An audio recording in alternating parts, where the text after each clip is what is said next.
Hello, Scott. Can you hear me?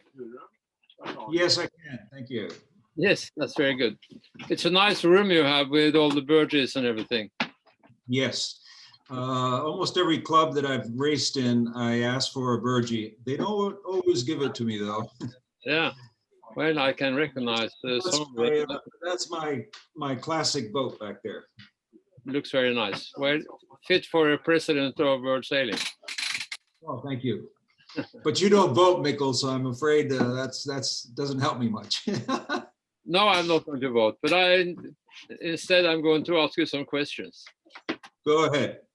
In your manifesto, you said you were quite candid. I thought you said unless we do something with the economy of world sailing, nothing matters. Yes, that makes absolute. I did say that, and if we don't get our finances right, nothing else will matter. I can assure you. Exactly. And so, what are your plans? What are you going to do about it?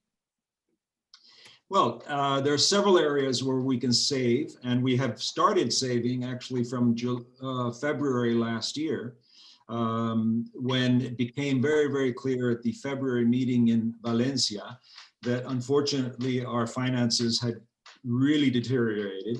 And with the help of Jan Dawson, Vice President, and Raksha Patel, the accountant, we started to make some substantial savings. In fact, if you want, I can even tell you the figures. I mean, from 2018, expenses, total costs, according to the audited financials, were almost 8 million. In 2019, they went down to 6.3 million because we started saving as of February. Until that time, the CEO had authority on his own signature without any having to go back to anybody for 20,000 pounds. And as long as it was within the budget, he could spend up to 250,000 pounds. All that stopped. As of that, not approximately that point in time, every expense, be it 50 pounds, 60 pounds, or 10,000 pounds, it's approved by either myself or Jan Dawson.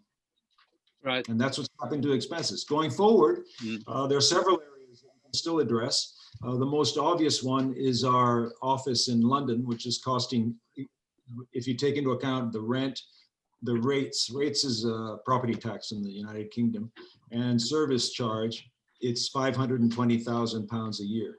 We cannot afford that, period. We also have other areas such as the live broadcasting of sailing events, which tended to cost in the region of, including distribution, in the region of about 120,000 pounds per event. We cannot afford that. We also used to have 4 in-person board meetings. I'm afraid some of those will have to be reduced as well. The sad thing about this is that a lot of the services that we normally in the past have provided to our stakeholders, we have not been able to provide. And that's probably the saddest part of all. They have been addressed. Ironically, the crisis, the coronavirus crisis, has helped us to save. I mean, it's not one way we'd like to save, but you know, the fact that we've had employees on furlough has meant a substantial help from the UK government. The fact that we have not been able to travel has also reduced our expenses substantially. But that's not the way we are going to operate going forward, because we need to travel, and we can't put employees on furlough. In fact, the furlough program ends, I believe, this month at a very reduced amount. I understand. Talking about the office, which is of course a very important issue. I know that you have been dealing with that for some time, but now it's the CEO who is working on it. How do you plan to address that in the future if you become president? Yeah,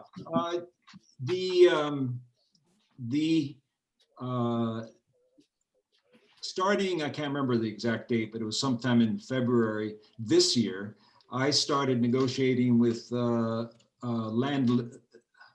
Securities. That's the name of the name of the landlord. As a result of those negotiations, they gave us a rent holiday from the 1st of July until the 30th of September. David Graham, the CEO, has continued to negotiate, and he's obtained a further rent holiday until the end of the year. But that doesn't solve our problem, Mikkel. Our problem is that we have to sublease those offices or somehow get out of them. I must tell you that David Graham, with the staff, has managed to get, I think, 3 people looking at the office, and there is a possibility of subletting the whole thing. And that's the solution. The solution is to get rid of it. Will you favor staying in London at another location, or do you want to go back to Southampton or free offices in Lausanne or somewhere else? Yeah, the office situation can't be taken in isolation. I mean, you can't talk about just the office and nothing else. First of all, if we move to Southampton, it's more than 30 miles. United Kingdom legislation does not requires you to offer every employee more than who has to move more than 30 miles redundancy. So we might find ourselves, if we moved more than 30 miles anywhere, that we would have to pay redundancy to some or all or part of our 27 employees. It's not something that I would want to do, particularly at this point in time, given our other financial difficulties. I mean, even if we got a free office in Lausanne, which you mentioned, the cost of hiring people in Lausanne is very substantial. The cost of hiring people in London itself is not cheap, but it's certainly not as expensive as Lausanne. At least that's what our figures have shown us. There are other options. I mean, I am particularly partial towards Spain. I have a house there and I spend a lot of time in Spain.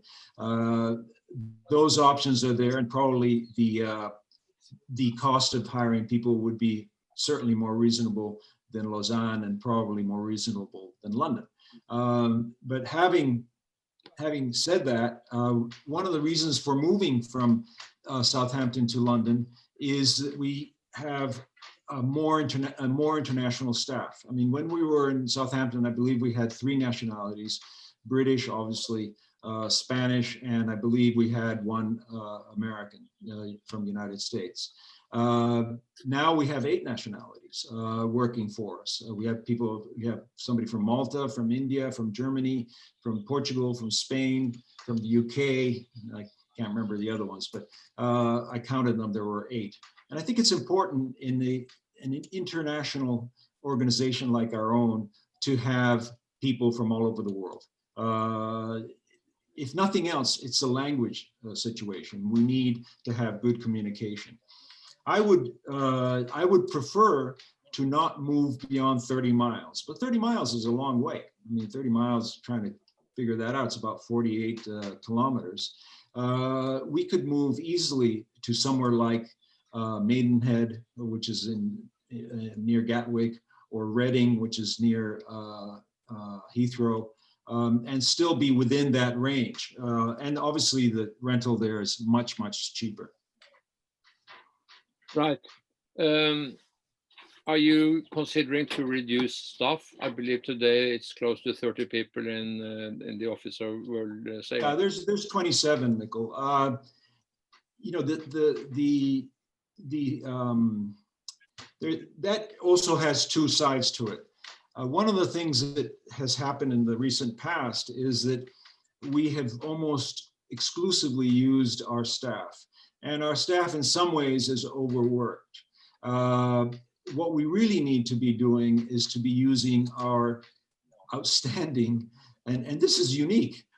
We have a body of volunteers that is very, very talented, has many skills, I'm actually surprised. I doubt any other federation has as many volunteers as we have with the skill sets that they have.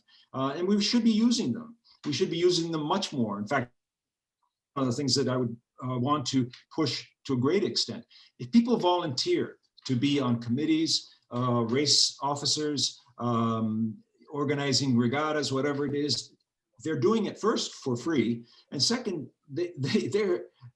it's time that we're getting from experts in certain fields. I mean, imagine, let's just take one example. I'm responsible in the board for the Constitution Committee.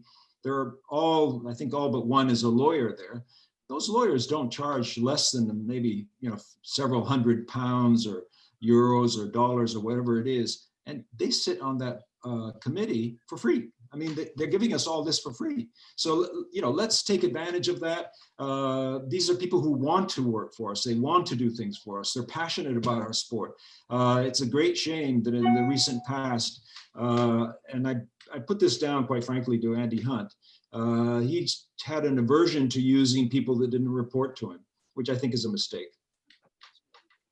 You talk about people with skills. Now, it happens that the voting for vice presidents is going on simultaneously with the voting for president. So you wouldn't have any choice of choosing your own board after the election of president. But I'm sure that you have some thoughts about what kind of board you want. You're looking at skills versus geographical location. What are your thoughts about that? I think that yes, you put your finger on it. There is a desire in any international organization, and ours is no exception, where you would want to have as much geographic representation as possible. And I'm probably guilty of this because Torben Greil and I are both from South America, yet we didn't have anybody from Africa on this board. I think we need to have geographic representation.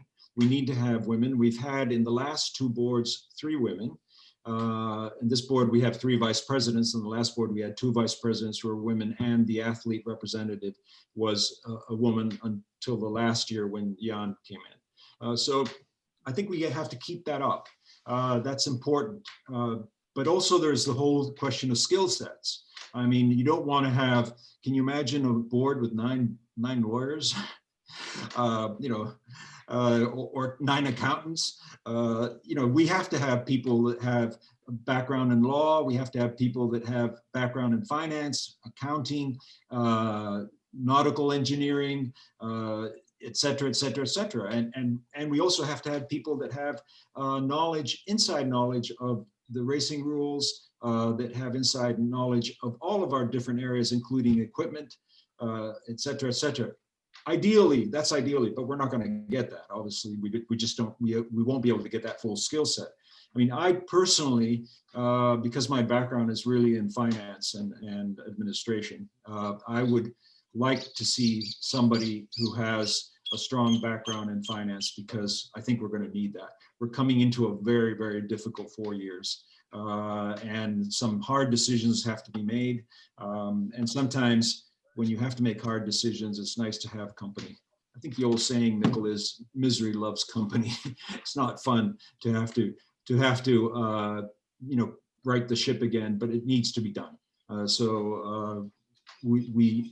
I would greatly appreciate having another person on the board who has a good financial accounting background. Okay. In Bermuda, there was the governance reform that was discussed, and it didn't get enough people to vote for it, but it stayed on. I mean, you were on the board at that time, and the governance reform is going to come up again. How is your feeling about that for the new board? Is it going to be a completely changed document, or are you going to work with the same document as you had from Bermuda? Yeah, I'd like to make first 2 comments about that situation in Bermuda.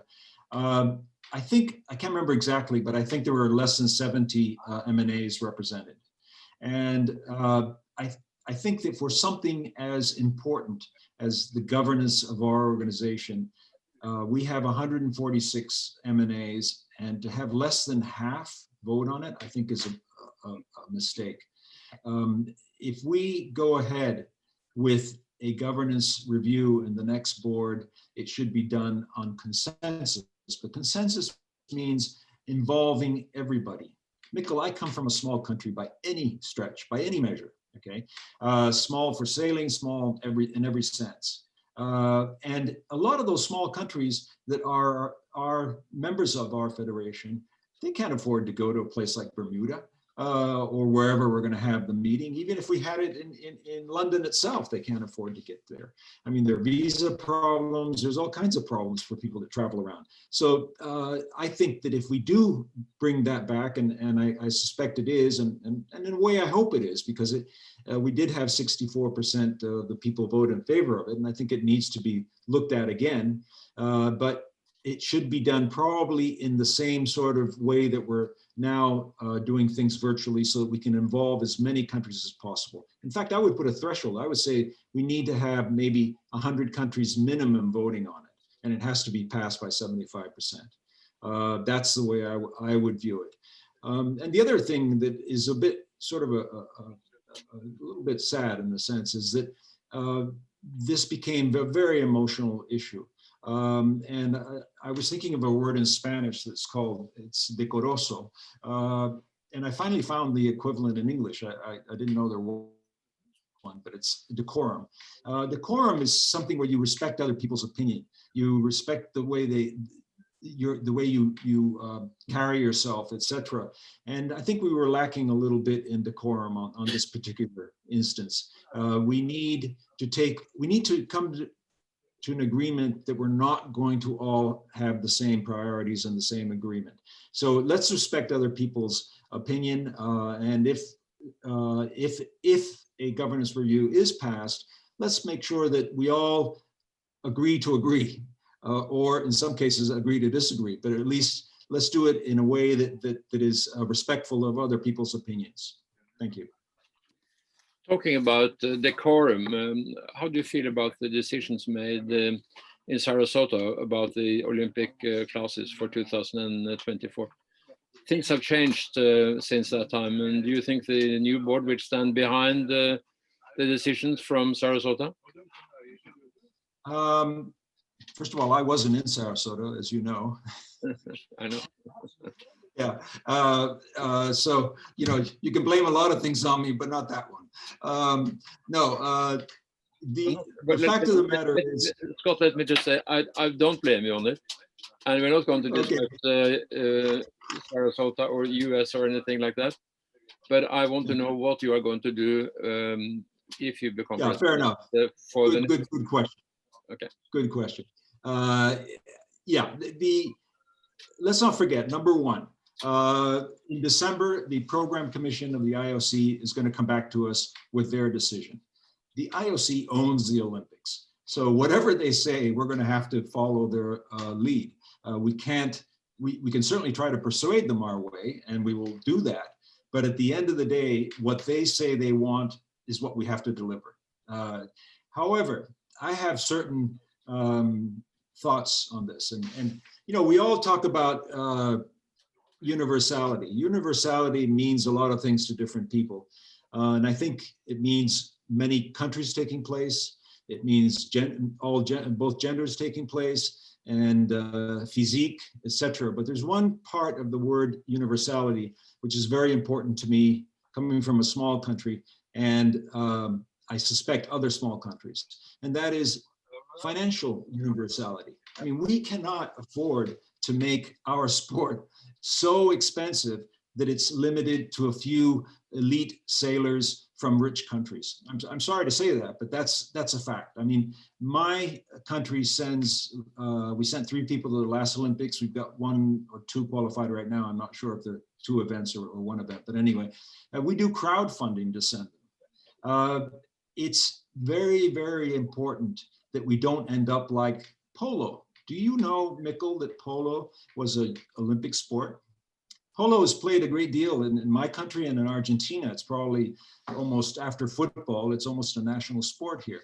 But it was an Olympic sport. It became so elitist and so expensive that it just left the Olympics. And we would be in danger of doing the same thing if we insist on making our sport so financially un-universal. It has to be universal. We have to have, the small countries have to be able to afford to participate in the Olympics, and the equipment has to be affordable as well. So there has to be the full range. We also mustn't forget that the Olympics is the greatest opportunity that we have as a sport to showcase our sport worldwide.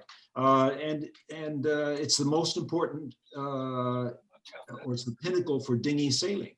So let's get as many people involved as possible and make it financially universal, if I can use that expression. Okay. And you do not want to get into specifics, which classes should be in the next Olympia. Are you the reason in Tokyo? Yeah, the reason for that is very simple, is that, in 2 months, we're going to hear from the IOC. I mean, and, they will probably say to us that we like this, we don't like that, etc. As long as we have enough classes that are affordable, I'm happy. I don't want to see a situation where we have nothing but expensive classes going forward. What was approved in Sarasota, I wasn't there, is something that the majority of the council voted on, and that's what was passed, apparently. So that's what we will have to stick with. That's what we're committed to, unless the program commission changes it. And the final decision has to be 3 years before the Olympics itself. So it means that before the summer of 2021, the slate for the Olympics has to be in place. Yeah, I believe so, yes. Talking about the Olympics, IOC is a very important contributor to the economy of world sailing. 60% of the revenue comes from IOC. And of course, you are depending on a very strong relationship to IOC. How do you look at the relationship to IOC today, and how would you like to deal with that in the future? Yeah, I think it's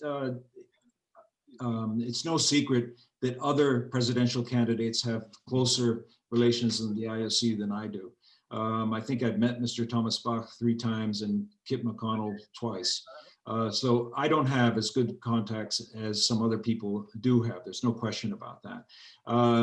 That doesn't mean that I can't interact with them. I certainly would interact with them. We have to, I think, one of the things that we mustn't forget, Mikkel, is that the IOC and the Olympics are critically important to us for mainly the reason you just mentioned. 60% of our income comes from them. It's the pinnacle of our dinghy sailing, and it's where we showcase our sport to the whole world. But we shouldn't become Olympic obsessive as well. I mean, and to a degree, we are that way. I've actually looked through submissions over the last several years that deal with sports, not with administration. And the vast majority of the sports ones are for Olympic matters. There are a lot of small countries out there who either can't or don't aspire to the Olympics, and they still sail. So let's keep it in perspective. They are critically important to us, but they're not the only thing. I would be obviously dealing as required with the IOC, but I don't have the contacts that other people have in the IOC. There's no question about that. Scott, you have addressed to the most important issues that I wanted to raise. And other issues have been answered in the questionnaire provided by World Sailing for you. So we're not going to talk so much about other things, except if you have a subject that you would like to emphasize for our readers to finalize this interview. Yeah. Thank you, Mikkel. There is one area which we don't talk about very much, and I am absolutely committed to, and that's parasailing. I went to the Para Worlds in Kinsale, Ireland, and I was fortunate to have Betsy Allison and Bernard Disterber to take me around. And you know, the commitment of those sailors was absolutely amazing, to the extent that I've always asked since then to be the person responsible on the board for parasailing. I mean, I've donated 2.4Ms to my country to start a parasailing program. And I think that to watch those youngsters, we had a day when there was too much wind and the organizers didn't want to let them go out to go sailing. They were absolutely furious. And here they were. The only thing they wanted was to go sailing. They could care less about all the things that we're worried about in world sailing. They wanted to go sailing, and that's what I would like to do. Thank you. Okay, well, thank you for your time, and I wish you good election. Thank you very much, Mikkel. Appreciate it. Bye-bye.